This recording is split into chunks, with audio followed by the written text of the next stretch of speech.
Well, hello everybody out there. Welcome to the Big Stompy podcast. Um, you're here tonight with me and Ross Hines and Todd Barnholtz and Hugh People. Scott, I hope I got his last name right. Hello, Hugh. We're going to talk. Dude. Yeah, we're going to talk tonight about some virtual CAV-CON stuff. We're gonna go through the list that we all created here last month. Or at least got assigned last month. We're going to talk about the list that we created, and you're going to get a chance to hear how we think they'll play, what goes in them, what makes them tick, what the other people that we would normally play against are kind of worried about, how we think we might handle them. Basically, just a big old pot of strategy and tactics and stuff like that. Which is especially good because Todd and Hugh and Ross are some of the best players out there in CAB land, and getting to pick their brains is good for everybody, including me. But before we get there, we're going to talk about everybody's favorite subject really quick. We're going to talk about the weather. Ross, what does your street look like? If I were to look out your window right now, what do I see out in the street? Well, you'd see like a field and some trees because I'm about 300 yards off of the main road. But now we have still snow cover. It's starting to melt here in Texas. My local town hasn't had water or electricity since Monday. Yeah, it's kind of a snow apocalypse at the moment, but that's it's starting to thaw out. It'll melt by tomorrow, maybe. Hopefully, Be cross 60 our by fingers. Sunday. Hugh, tell us about. Texas, just wait a while. Sorry. Tell us about what it's like where you are, Hugh. What's it look like? Hugh? Well, maybe I'm you dropped here. I'm off, man. Tell us about your street, Hugh. What does your street look like? What street? All I see is white. Covered in snow? It is covered in snow from my front porch to the neighbor's front porch. So, not the average looking street. No, we ended up with about 5 or 6 inches last night and got another inch and a half today. Man, a lot of snow.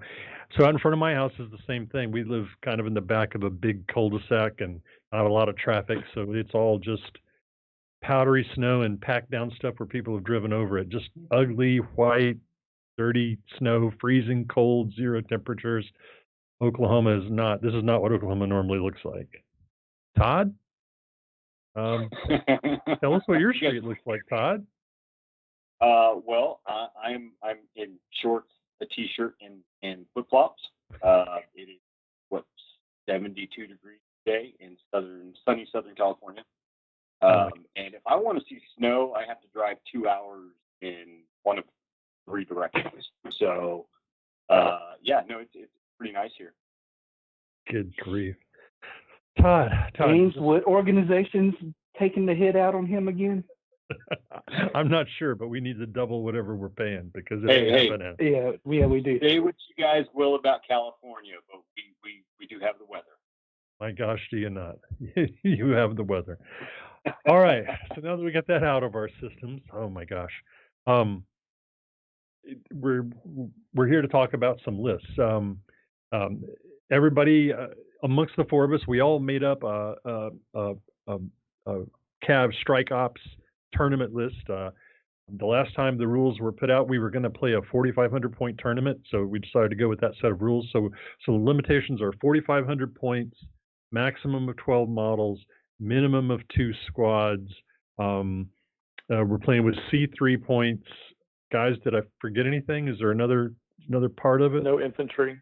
No infantry. Aircraft are allowed. Aircraft are allowed now. Yeah. So those are the design parameters, and then we did a drawing to randomly assign forces in our last show last month in January, and in that I drew Malvernus. Ross, you got Almithro. Almira, though. Hugh, you ended up with Adon. Hugh? Yeah, I believe it was Adon. Yeah. All right. Well, hopefully Hugh's still with. I ended up with Adon. There's a little lag going on there, Hugh. And Todd? Todd? I got Ritter. Ritter. All right, so that's where we are. So we each sat down to design a force, and what we're going to do now is well, back up just a second. So what we've been doing is working on them, painting them, posting them. I know Hugh's put up some excellent conversions for, I think, a Cyclops. Is that what that big bulky thing is, Hugh? Yes. Okay. Todd, you've been painting. I see. Ross, you're doing that orange and red scheme, or green scheme. Excuse me. Right? Orange and green. Right. Oh yes, yeah, orange and green split. I've been doing a little bit of yellow Malvernus, which some people tell me really look like Adon, but that's okay. And so now we're going to analyze them. So we're going to start out with Mr. Todd Farnholtz. Tell us a little bit about your force. Tell us what your thinking is. All right. Well, I want to start off. So when we did last month's show, we closed it with asking, what's hands down, the one unit you guys are definitely going to be including in your force. Well, as a Ritter force, I said Rhino. Well, I have to say that I've already gone back on that. There are no rhinos in my force, purely because as much as I wanted to take one, they just did not fit with the flow of what I ended up wanting them to do. So just too slow. They're just too stinking slow, and I couldn't figure out a good way to get them to mesh well with the other stuff I wanted to do. So I actually ended up going with kind of I don't want to call them the pocket hitters, but they are. Ended up going with an attack section with a King Tiger, reinforced by 2 Tiger 1s, and then a Catamount. And King Tiger's obviously for the heavy max with the the piercing ability. I'm sorry, Blaster 2. Well, they have piercing. Just Blaster 2. So there's 6 Blaster 2 heavy max there, backed up by a Catamount with its ECM suite. So it's got active phase array 2, ECM2, EST tag, all the good stuff, and it's pretty durable. Basically, an upgraded Cougar. But the reason primarily I went with the Tigers versus the Rhino is their speed and armor ratio. So you're not losing a heck of a lot of armor compared to the Rhino. I think it's what the Rhino's a 9, King Tiger's an 8, so it's only lost by 1. But that section can keep up with each other. Whereas if I'd taken a Rhino instead of like a King Tiger, then the Tigers would just leave the Rhino in the dust and it'd be waddling its way forward. So that was the reasoning behind that. But it's a pretty solid section, armor 8, 7, and 6, respectively. Now, James, how do you want to do this? Do you want to go by section and then say, hey, you guys want to pick that section apart, or should we just go through the whole list? I think you tell us what you think about the whole list, and then the three of us will just kind of pick one item out of the thing and say, oh my gosh, how do I deal with X? And I already know what my X is. But go ahead. The other nice thing about the King Tiger 2 is it kind of fills that Rhino role because it does have the medium guided missiles as well for the shock ability. So it hits pretty hard, and I mean it's a little bit cheaper than a Rhino, but a little bit faster. It's got that armor, speed, firepower triangle that kind of leans more towards the speed and the firepower.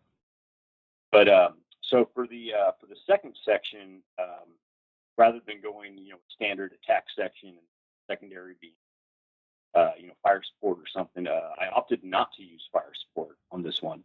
So my second section is actually a specialist section. That's got 2 Saber-Tooth, which are as we discussed last time, little pocket battleships, supported by a Silverback. So there's that section's 4 heavy guided missiles to make sure my opponent keeps his head down. And then they're backed up by just your standard Cougar to run out and tag people or target lock them and share that target lock with EST. So that's a pretty straightforward force right there. The Silverback just fires at anything that pops its head up because it has tag as well. So if you try and lay out an ECM field or something, then it's still going to be able to shoot at you. So you definitely have to take that into account. Meanwhile, the Saber-Tooth are running pack tactics and basically doubling down on anybody they happen to come across. and then finally rounding it out is a recon section. And so the recon section's got 2 Pumas. That's for the ECM2 ability to try and counteract whatever else is out there. Because if we haven't figured it out by now, he's definitely a paramount item in this game. Plus, they have a flamethrower, which if you get a chance to use a flamethrower on something, it's a lot of fun. To get that state burning and cause that +2. And then, as we discussed a little bit earlier, I don't remember if it was the pre-show call we were on, or it was in the beginning of the show, but we talked about aircraft.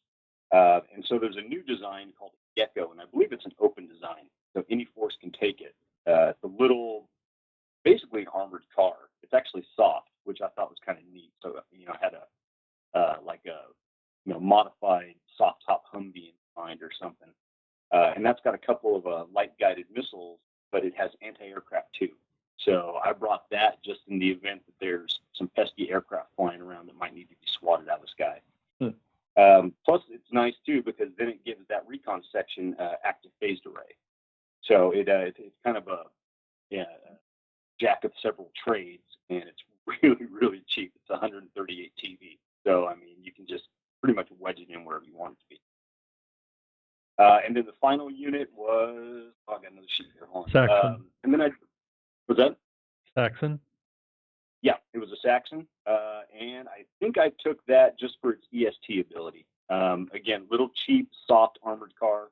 It's got quad light autocannons, which, if you guys have played with autocannons, even light autocannons can ruin someone's day if you roll well enough. So yeah, quad light autocannons with full auto ability. It's only 154 TV, so again, you can kind of just cram it in wherever you want. No turret though, so you got to be damn sure that you're facing whatever it is you want to shoot. But yeah, primarily for EST and tag right there, just in case I need the Gecko to move, and then it can target lock and share that to the Gecko. But that's pretty much my force. Yeah, great looking force as far as I'm concerned. A lot of models in there that I wasn't familiar with. I had to go look up the Saxon and some of those other things to make sure I knew what they did. Ross, when you see this force, what do you think? Ross, you still there? No. I think maybe Ross muted his microphone, possibly. Hugh, can you chime in? You got any ideas here?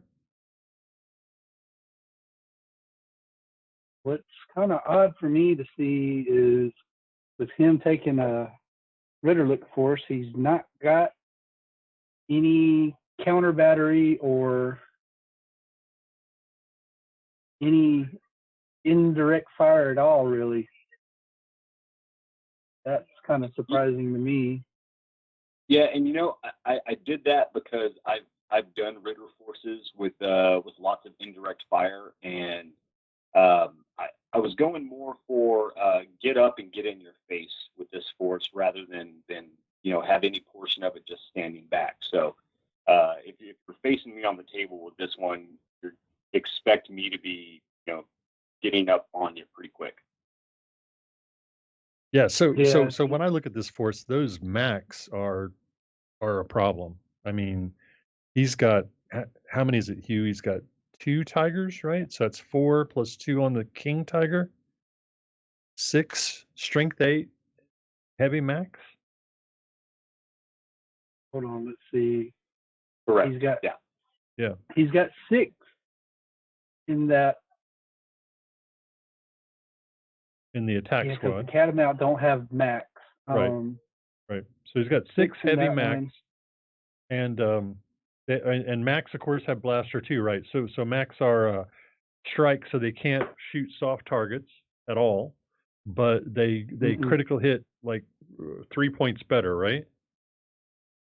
2 points. If they all got blaster 2. Blaster 2. Yeah, so you 9 on a 9. Right. So normally 9. a critical hit's a 12, so they critical hit on 9. That's 3 points better, right? That's kind of what I think. Yeah. All right. So give you guys give you guys an idea of one of the reasons I went with that particular setup is during one of my playtesting games, I was playing against one of my 8-on forces, just testing out new tactics and stuff. And the 3 tigers managed to drop an enforcer in 1 turn with the damage dealt from just from lucky rolls, critical hits, and then a couple. I think the final shot when it was on its last 2 or 3 damage tracks was actually a critical with a 12. So then that was a cockpit hit. But yeah, so when I did that in 1 turn, it was fresh at the beginning of the turn and dead at the end of it. Then I thought, okay, this is something I need to explore. Yeah, that's a crazy powerful squad. And the Catamount, it's got I'm sorry, is it the Catamount? That Yes, is the Catamount. EST. So it's got 2 medium LBGs, 4.4. I mean, it's nothing to be sneezed at. 4.4s punch reasonably hard. Nothing wrong with that. That's a heck of a recon model. Man, The this heavy is recon. this is a tough force. Pricey for a recon, but I mean, granted though, like I've always said with recon, if I ever get into a situation where the Catamount needs to actually use its guns, then I've probably done something wrong. Yeah. Just simply for the fact that it has APA to ECM to EST Yeah. and tag. So there's plenty of other things that can far more force multiplier than actually using its LBGs. It's definitely a high value target. So when you put this on the table, I think what you're telling us is you're going to take this attack squad and you're going to push it forward and make the enemy deal with it, right? Yes. Yeah. So to me, that's a fundamental of list design, right? So whenever you make a list, your list needs to ask questions. You need to say to the opponent, "Hey, here's a question. I have a ton of aircraft. I've got a super hard hitting attack squad. I've got a bunch of guys that are super hard to take down. I've got a bunch of fast guys. Whatever your question is, like you need to ask it, and the opponent, if they don't have an answer, they're going to have a rough day. And I think your question is, how quickly can I destroy your units? I think that's what's going to happen. All right. Well, and you know what? One of the things, and again, what we've been talking about just in our private chat, that I'm kind of concerned about too, is someone who brings a lot of aircraft. That attack squad is going to really suffer against aircraft with the strikes. So, really the only thing I've got is the Saber-tooth. I mean, I guess my specialist squad could kind of handle aircraft, but then, I have to start playing with Overwatch and all that kind of stuff. So that if I had to pick anything, I'd say that would probably be the hamstringing of this particular force would be the aircraft heavy. Yeah, those Tigers, the Tiger ones have no answer for any soft vehicle. They, other than close combat against a ground vehicle, they can't do anything against them. All they have is strike weapons. Just to be sure everybody understands, the Strike SA, which is part of all the MAC series of weapons, basically says this weapon cannot damage a soft target. And aircraft and a lot of, not a lot, but some vehicles are soft targets. Yeah. And so they literally have no recourse there. Ross, glad you could rejoin us. Do you want to make an observation about Todd's force? I mean, good grief. It's a Ritter. It's a Ritter list. Like Ritter is not. They don't do subtle. They do sledgehammer, break right through the wall and keep on chugging, or, well, they don't really chug. The only thing that I find humorous is Todd keeps lamenting how slow the Rhino is, but the Rhino is a speed 6 versus the King Tiger speed 5. I guess speed 6 is slower than speed 5 in Todd's world, but no, it's a solid force. I've seen some MAC forces run, and when those crits don't fall, though, you start going, okay, come on now. I mean, Blaster 2 pretty much puts it as close as you're going to get to, getting him fairly often. But no, that force will roll through somebody. It's all around tough to deal with. There's a lot of hit points. There's a lot of armor. And there's a lot of firepower, and what he's chosen is mobile enough that it's not just going to waddle down the middle of the field and get picked apart. And he'll be able to basically force the issue and put himself in places to challenge what the other 3 lists might be trying to do, I think.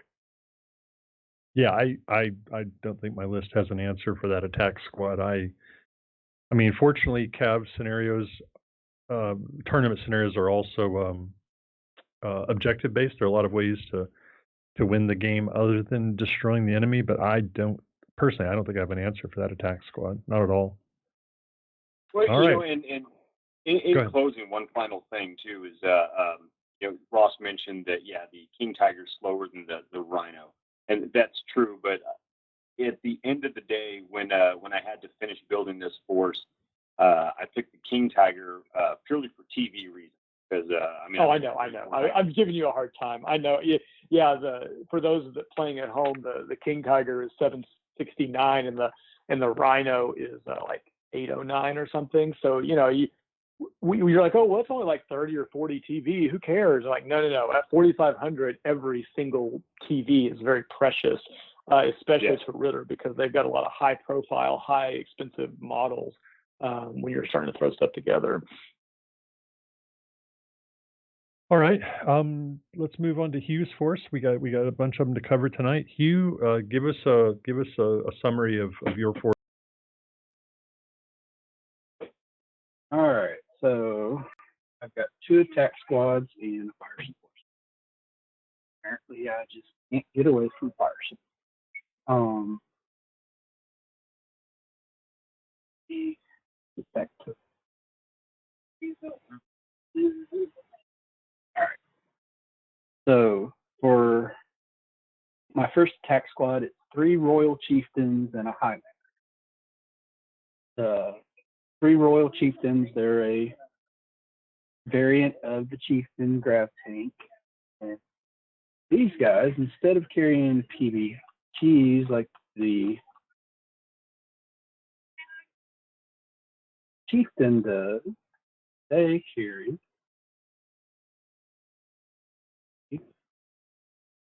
do believe they carry medium max. Yes. So my idea with this squad is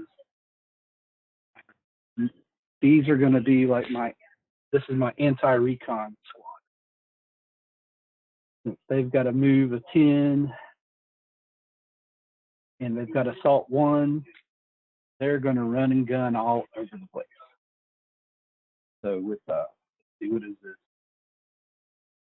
So with 16 inches of movement everywhere, double time, countermeasures, and plus these guys, I got pop up, so I can run behind something, pop up, shoot you, and I go back down where unless you're in Overwatch, you're not going to hit.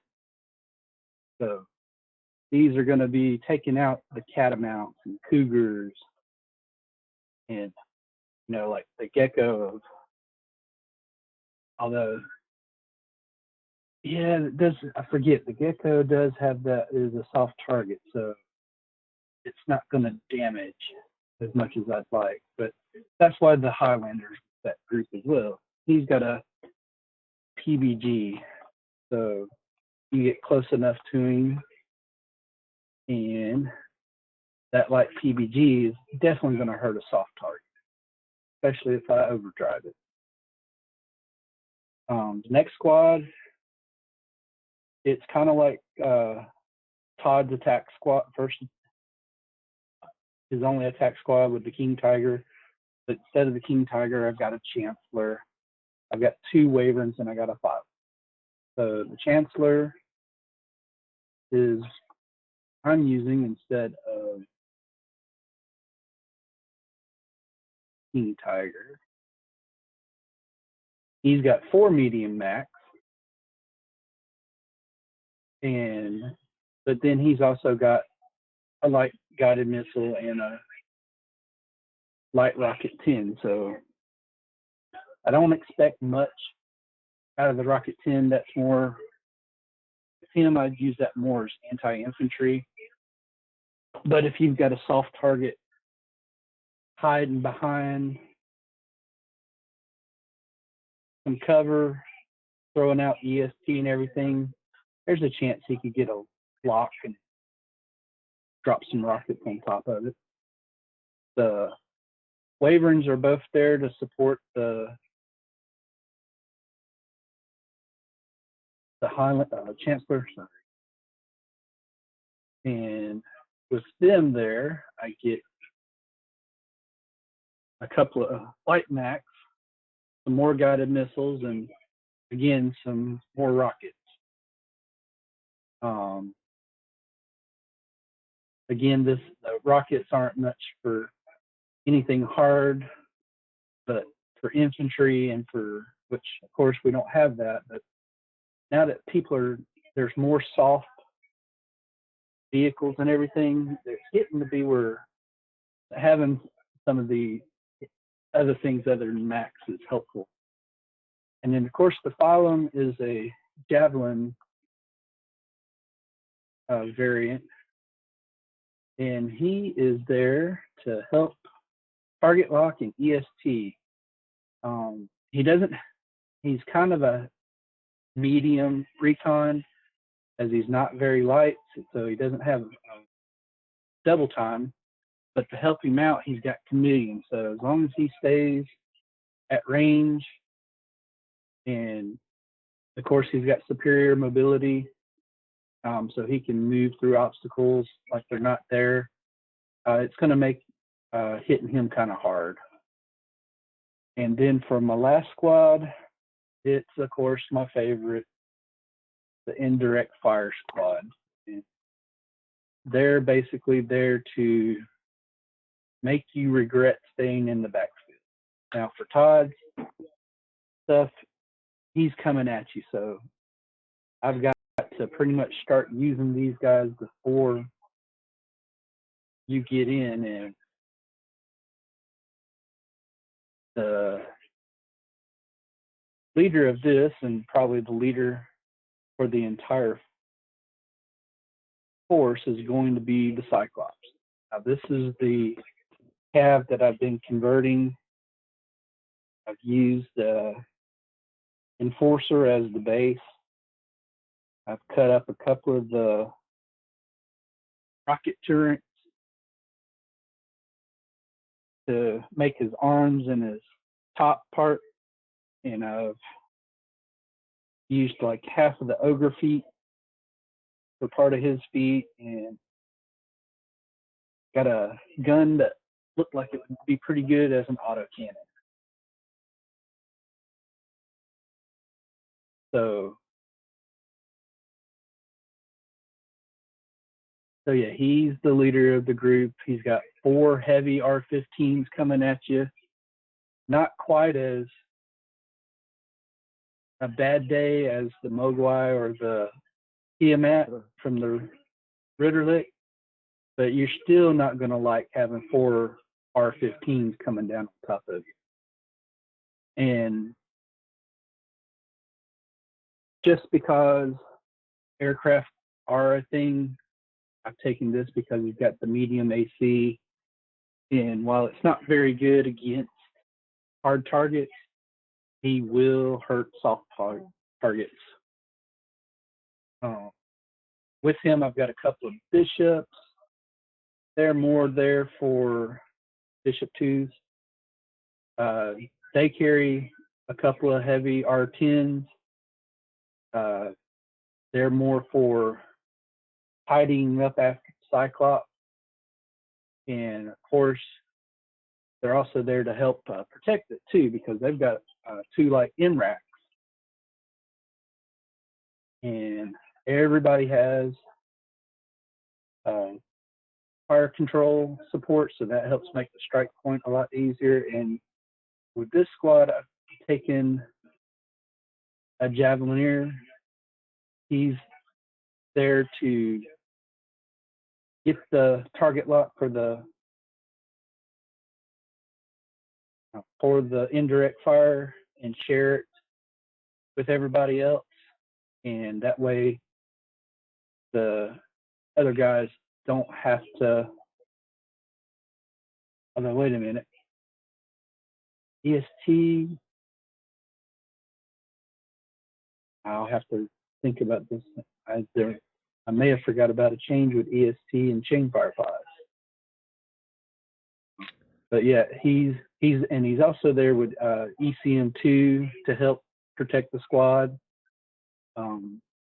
especially from some of this APA that likes to be out there, and to since this is a slower and not a get up in your face squad, they need that protection to keep them from being countered as much.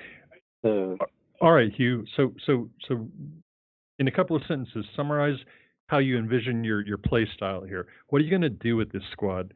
How would you characterize your overall strategy?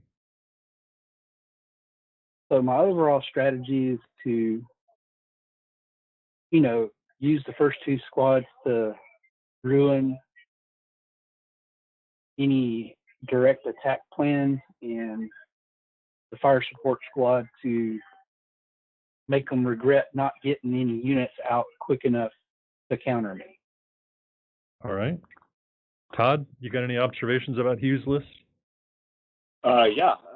First off, Hugh, I love the mod work you did for the Cyclops. I think it looks freaking awesome. It does. It does. And I have to say, as another ADON player, when the Highlander and the Royal Chieftain were released during the last update, I squeed a little bit because I love the Chieftain, and both of those are just absolutely awesome versions of it. Especially, like you mentioned, with the ability to move 16 and pop up behind cover with those medium max, then or even the Highlander's ability to lay down a smoke screen if you're trying to get to a place where you have level 1 cover, you can pop up from behind. So that's going to be a real effective section, I think. The fire support section is really solid, and the attack section is the attack section to me almost feels kind of like an afterthought. Chancellors are real strong, obviously. That's definitely a good trooper unit with the 4 medium max. Wyverns, I'm interested to see how those play out, because for their point value, they seem a little underpowered.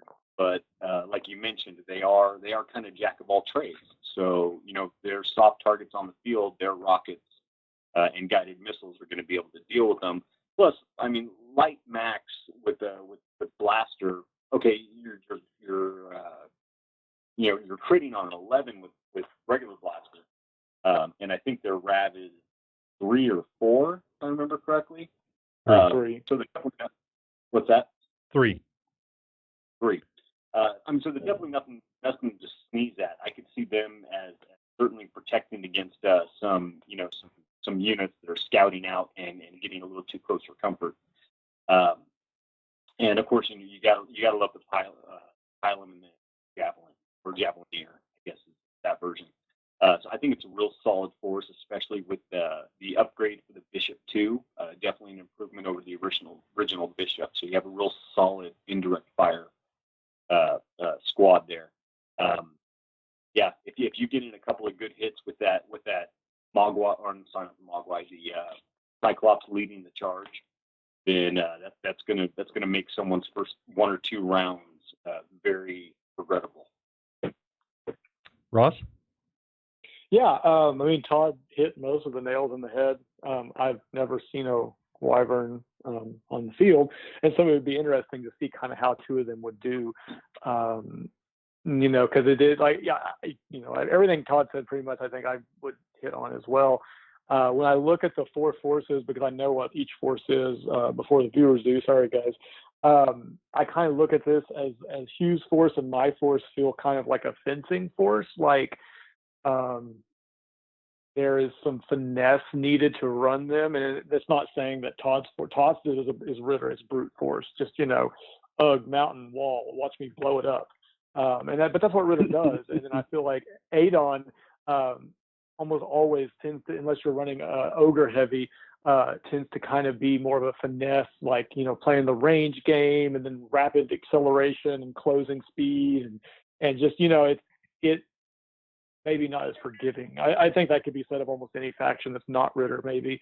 And so I think that's I feel like me and Hugh's forces have a little bit more of that finesse in there. Only because if we lose certain pieces, like our crap crumbles quickly. And so that's just, just an observation, I think, as it was. To be honest, Hugh's force is the only force I had to freaking go look crap up. I mean, I was sitting there and I was like, Royal Chieftain, okay.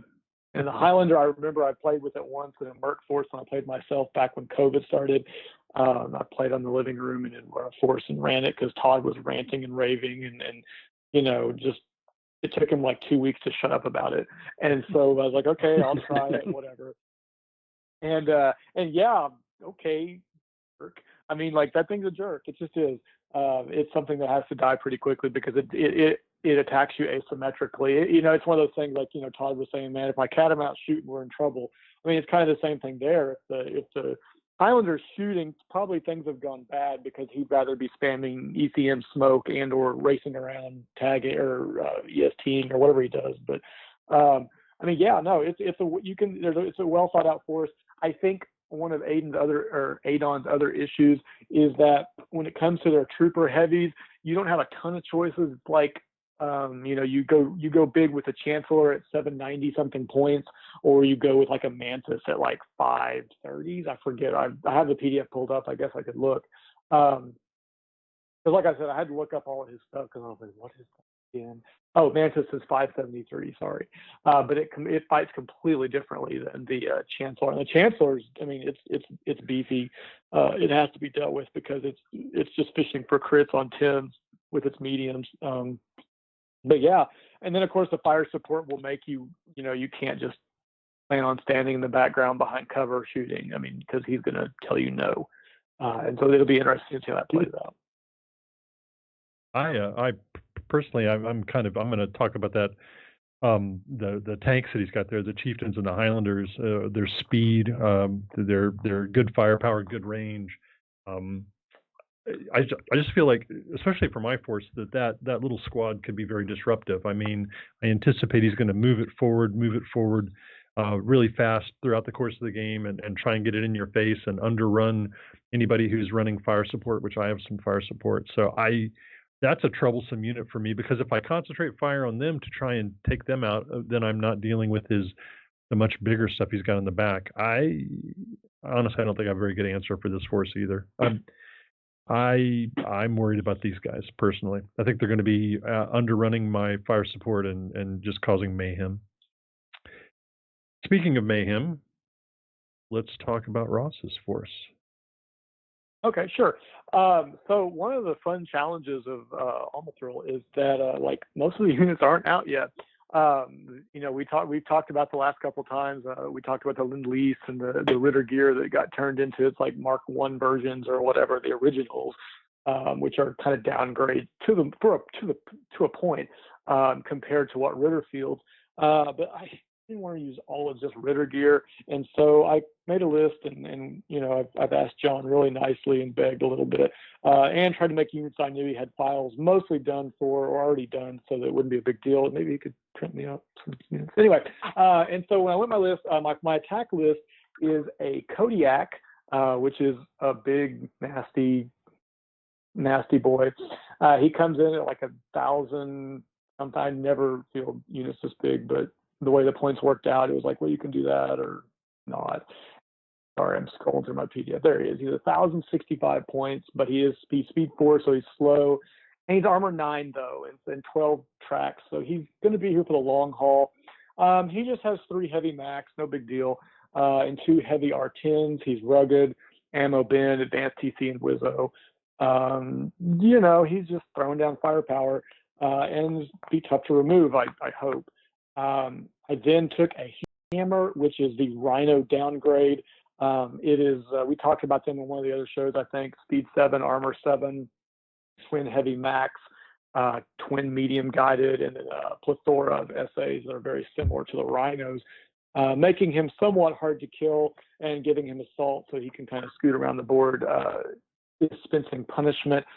Because of points, though, I think in my ideal world I would have had 2 hammers, but the hammer's 90 something, and so they just weren't working. So I downgraded the second one to a Havoc, which is the Ritter Cataphract that's been downgraded a little bit. The main significance being that it's armor 7, speed 6, I believe, But the weapons remain the same, and I think he lost like a countermeasures or something that the cataphract has. All in all, it's not something you miss terribly. It might come in handy once a game or something, but he only comes in at 521 TV, and so that allows him to kind of be my bargain hitter in the unit. Then finally, I had a Cobra from in the new material, and I painted him up. He was actually the very first unit I painted up in the scheme, and I thought, yeah, we'll use him. He kind of strikes that balance between the Cougar wannabe that only has like armor 3, and then the Growler, which is like does everything, but it's also like 300 some points to TV. And so I went with the Cobra to finish out that attack lance star, whatever it is. Good grief, I'm sorry. It's a section. my games are running together. Anyway, I'm going to bed. Screw you guys. No. So then I went with a specialist section, and now probably the most like excited unit I was going to kind of throw down and use was the Thunderbolt fighter. The Thunderbolt's an open unit. I helped design this one back in the last update. John allowed some of us that helped him and volunteer with some stuff to submit some designs, and he tweaked them. I mean, I found my original, and there's not a lot changed, but he tweaked it a little bit. Because he doesn't trust my design philosophy abilities for some reason, which is, to be fair, is probably a good thing. Me and Todd have made some monstrosities that shall never see the light of day, and we're swinging back and forth, and we're like, what the crap? And so anyway, the Thunderbolt, though, is an open fighter made by Ritter, and so it comes in at 263 TV. It has 5 medium ACs. Medium ACs hit hard targets at a 2 and soft targets at a 4. It's got the normal fixed wing aircraft essays, which are double time improved. Well, speed is double time as well, but improved handling. It also has countermeasures too, which if you try, I believe, if you try and take a target lock on it, if I roll an 8, I say no, which, it's not going to happen all the time, but it could be. You never know. Ammo bin 1, just in case you kind of screw up. And then advanced TC 1 and Wizzo.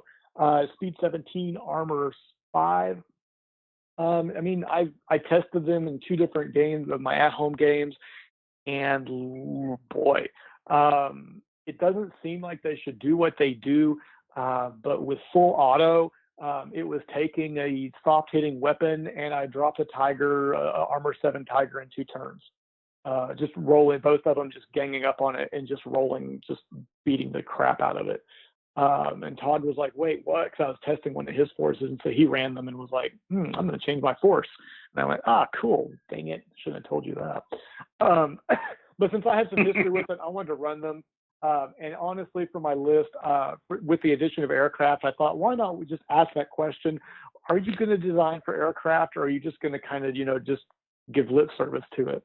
Because if you look at it, if you run up and you take, 3 Arbalests, you've basically just wasted almost 1,000 points. Yeah, you'll clear the skies of aircraft, but then you got 3 tanks that are going to struggle to hit a wet noodle at 20 feet. And, they end up just kind of being paperweights in the back once they've done their job. Or you just ignore it and say, well, no one's going to bring aircraft, so I'm just going to play like normal and then, get taken advantage of. And so that was the question I wanted to ask. So I brought 2 Thunderbolts in a specialist section. For my next section, the recon section, I brought 3 Hounds and then a Gauntlet 2. The Gauntlet 2 is basically a Lion 2 that lost a track, and that's really the only noticeable difference. I think it's advanced target computer dropped to a 1, but that's about it. Still armor 8, still speed 6. The Hounds, I think if you've listened to this show before, you know my love affair with them. They bring APA 2 to the battlefield, and that's about it. Oh, and EST, excuse me. They're speed 10, armor 5 with I don't know, doesn't matter. I got it way close here. Hold on. Yeah, 5 tracks, excuse me. They have some machine guns and stuff, but if you don't really care, that's fine. They're there to spam APA 2 and make sure you brought some ECM of your own to try and at least counter that and challenge it. Because if you don't, you're going to get eaten up by the rest of the force. And then finally, the most contentious ad of the list. Ritter, good grief. Yeah, I'm going to bed. Like I said, I don't know what I'm doing. Armathrill has a unit called the Hind. It is a rotorcraft. It looks very close to, the Soviet-Russian equivalent helicopter. A blistering speed 6. I know Todd, he likes his speed 5s. So this one goes a tad faster at speed 6. But where he really counts is armor 9. He's a soft target with armor 9. And so that's not fun for anyone trying to, take this guy off the board. He's got a medium MRAC to shoot things on the ground and 2 light R5s to shoot you at range, I guess. I'm not sure on the indirect stuff. It's basically a huge flying tank in the air. And, you point it at the enemy and tell him, can you deal with this? And if you just brought lip service to counter aircraft, you're probably going to struggle taking this one down. The Gecko's 2 light, missiles, you might do 1 or 2 damage over a couple turns. It's just, I don't think they're strong enough to really damage it. And if he's doing nape of the earth shenanigans, not being targetable until he gets closer, that's going to make it all the more interesting, I guess. So effectively, though, to sum it up, because, I'll just beat James to the punch, the point of this list was to try to bring a new wrinkle to the tournament theme that we haven't seen, which is, of course, aircraft. My aircraft can deal with other aircraft, and that's why I didn't bother with tanks or anything on the ground to do so. I think my concern for the force is, as I was saying on Hughes, it's kind of a fencing. There's the Kodiak and Hammer and Havoc can really wreck your day, but that's all I've got. If you drop a Thunderbolt, I'm in trouble. The Hinds could probably be ignored if I was being honest. When you're playing, I say that, but a medium MRAC still hits your hard target for the 6, and 2 of them combining fire is still 2 shots of just like a Starhawk 6 shooting at you. So it's I don't know, but it's there to ask that question: is how much did you prepare for this? Because if the Thunderbolts can break free and get in your backfield, they'll be deleting units a turn as long as I don't make an ammo bin check, I guess. Anyway. You can make 1. They've got ammo bin 1. Well, okay. Well, yeah. I was just going to say, so my observation on this force is it's got 4 squads. All right. Other forces. That was the other thing too. So you get an extra activation card, and you've got a recon squad, right? So now you can play recon squad shenanigans with the deck, and you've got an extra card in the deck. So you're going to control the tempo of the game. Plus, you've got 4 aircraft. I think it is 4 aircraft on the table, which cuts out all the strike weapons. Basically, might as well not exist. All the indirect fire weapons basically might as well not exist as far as those models are concerned. This is a kick in the teeth. Heaven forbid. You're a bad person for running aircraft. Hey, you are the Red Baron, sir. Now, all right, let's Hugh. go back to Okay, sorry. No. That never happened. Never happened. Yeah. Hugh, tell us what you think about this force. Come on, Hugh, speak. I'm like Ross had to do with mine. I'm still trying to learn what some of these are. Of course, we know what the Hind is, but I was not aware that it was an armor 9 flyer. Okay. Soft armor 9 flyer. Soft armor 9. Heaven forbid. Oh God! I wish these had been out back during the War Master But tournament. it only has a move of 6, and he doesn't have. It is slow. So there's that, which I've got some guided missiles, and I got a PBG that it's close enough. It will the PBG will definitely ruin the Hind's day right there. And I don't have to worry about the rockets. The Thunderbolts, though, they're new to me. So, when I think Armathrill, I'm thinking T-bolts are not antifrill. They're something else. They're open. Yeah. They're open. They're open. Everybody can take them. Let's go look at the Thunderbolts. Well, while you're doing that, let's go see what Todd's got to say. Yeah, let Todd go. Oh man. Okay. Well, obviously the primary tack section with the Kodiak is the anchor. It's definitely nothing you want to ignore, no matter how much you might want to with Armor 9 and 3 Heavy Max. Even the paired Rocket 10s. If you got no other options, then that's what a couple of Rav 5s you can just kind of willy nilly launch down table and see what happens. But yeah, backed up by what was it, a hammer and the cataphract. I'm sorry, I can't think of the other name. Yeah, the Havoc. And a Cobra. I mean, yeah, that's a real solid. It almost has a Ritter feel to it as far as it's just kind of a brute force central attack section. What can really be said about the recon section? It's hounds. I hate hounds. And curse on you for taking an entire section of them, sir. It was only three. It was only three. Yeah, only 3 APA 2s on the field. Yeah, that's great. No, but I think the real shining star of this is definitely the aircraft. Having played Thunderbolts with those 5 autocannons with the full auto, you can salvo fire. And I mean, what are they? Hard Rav 2, right? Yeah, just 2.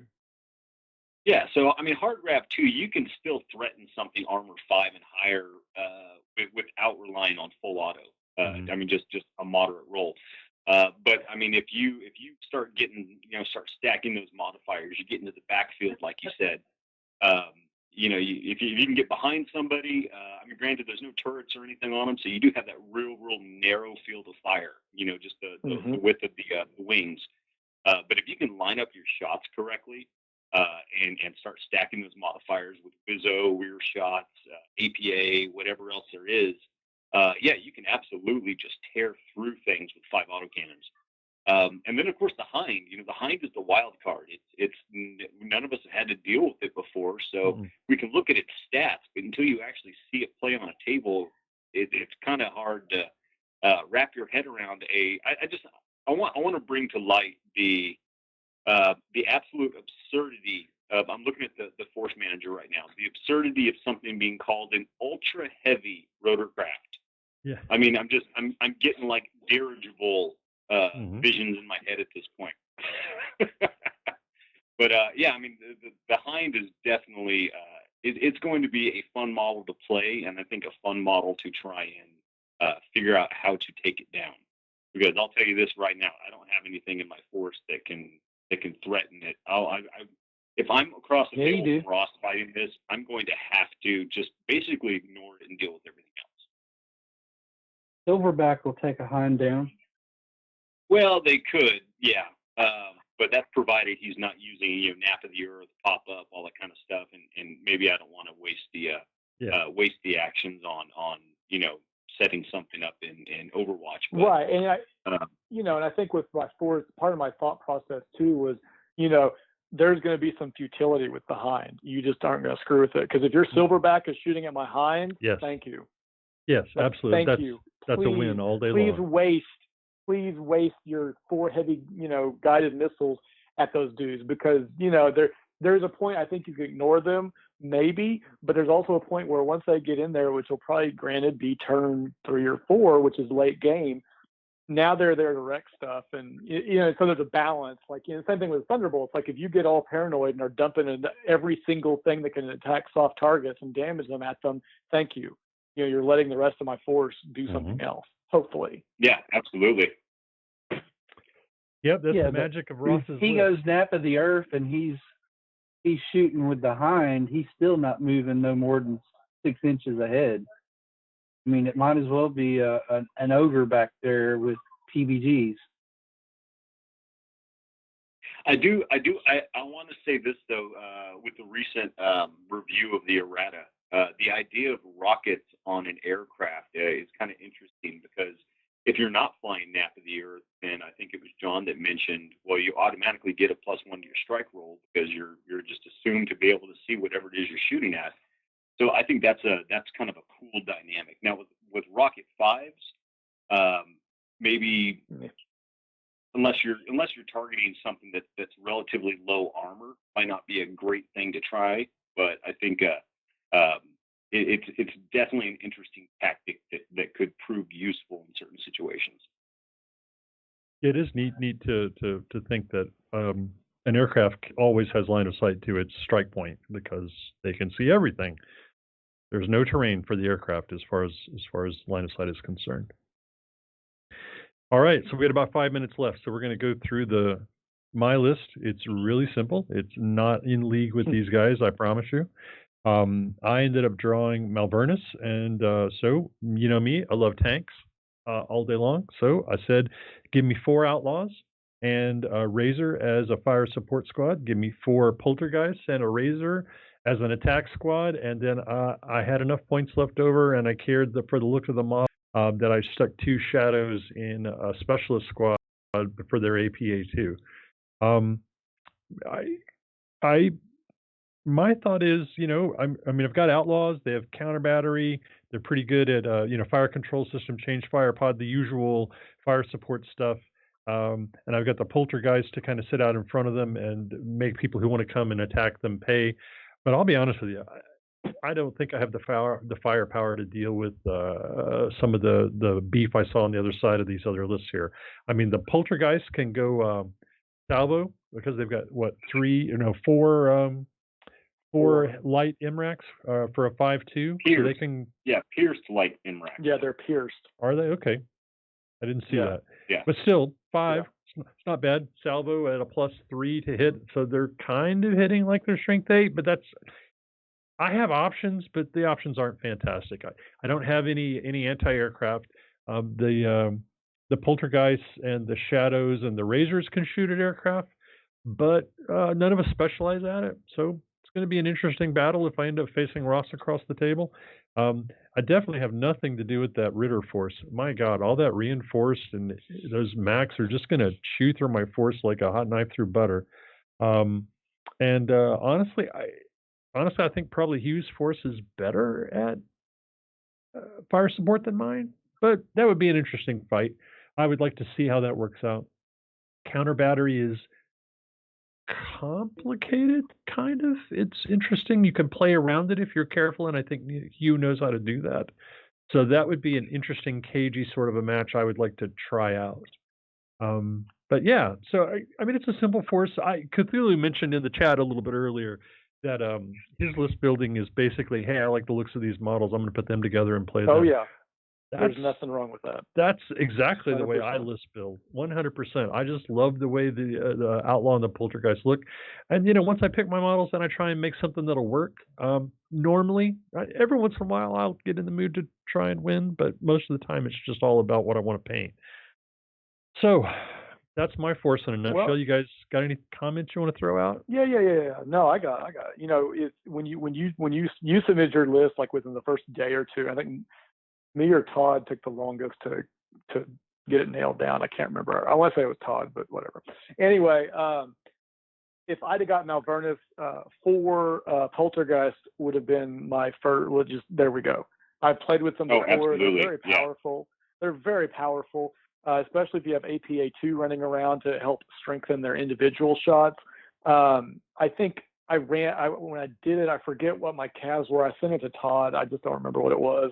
I know I had like an attack CAV section and then a poltergeist section with a Nomad as the leader for ECM2, and then 2 of the gas. I think that was mine. And so it's a very similar theme and idea.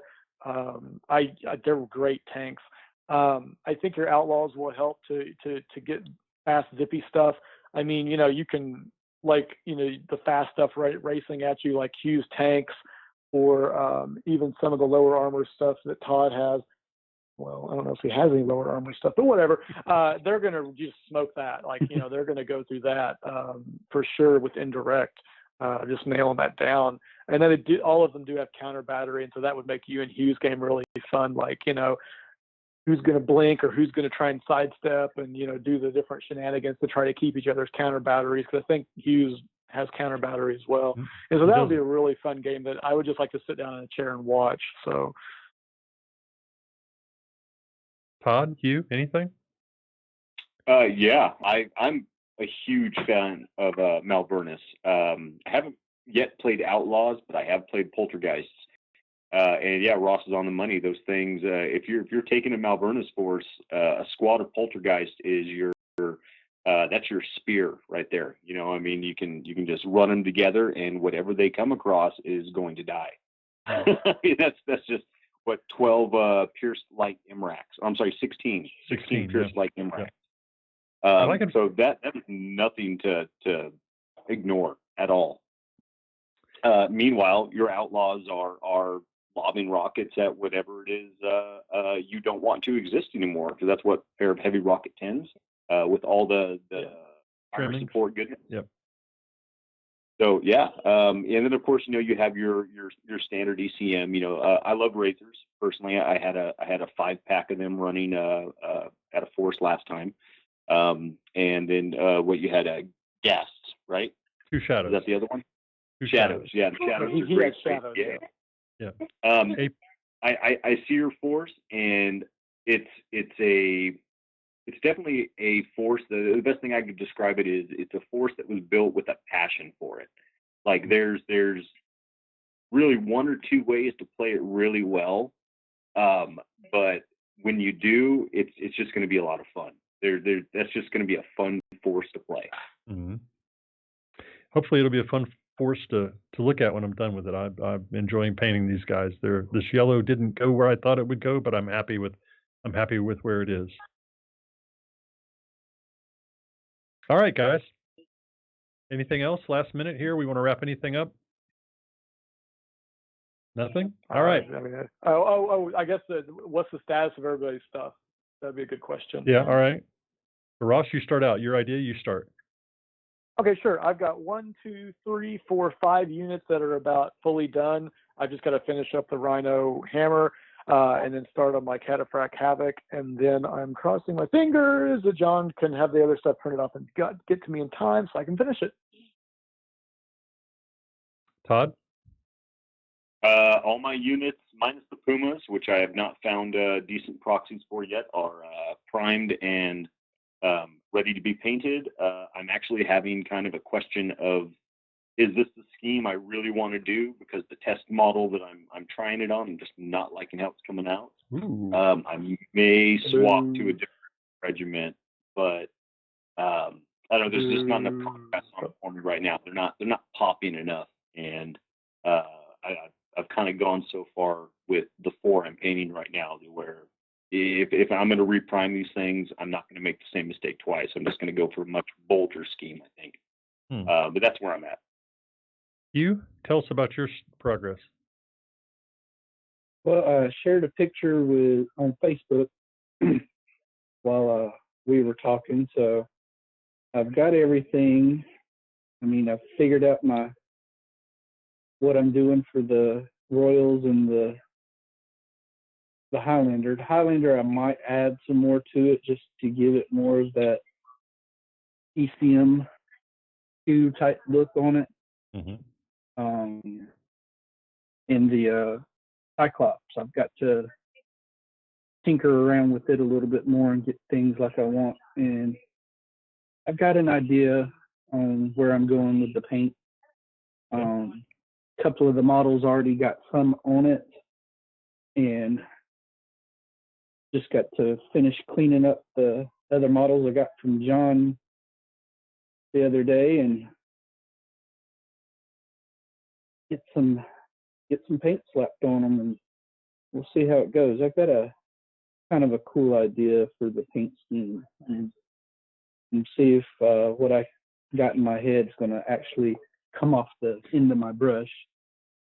You're gonna be near any of y'all's level. You're gonna be fully painted by the convention? It should be, although I won't be able to make it out there. All right.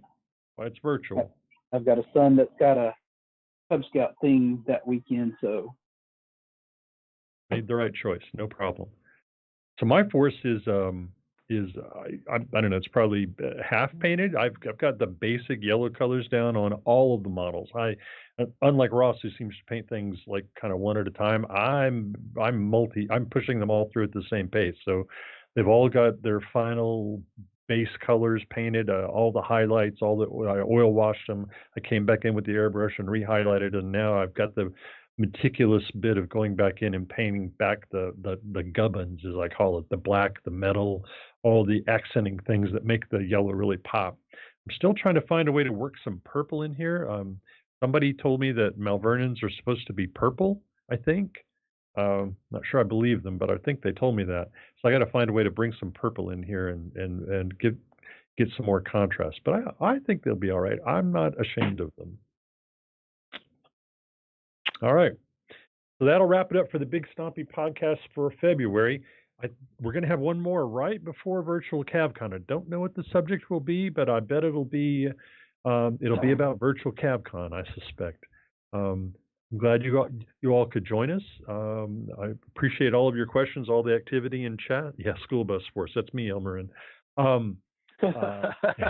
Appreciate which is funny because my company makes school buses for a living, but that's what's Oh my goodness. Okay, that's pretty funny right there. Yeah, it's hilarious. Join us Saturday. We got Chris doing some sculpting. I'm not sure what he's working on, but it could be kind of rotary, maybe. Hind.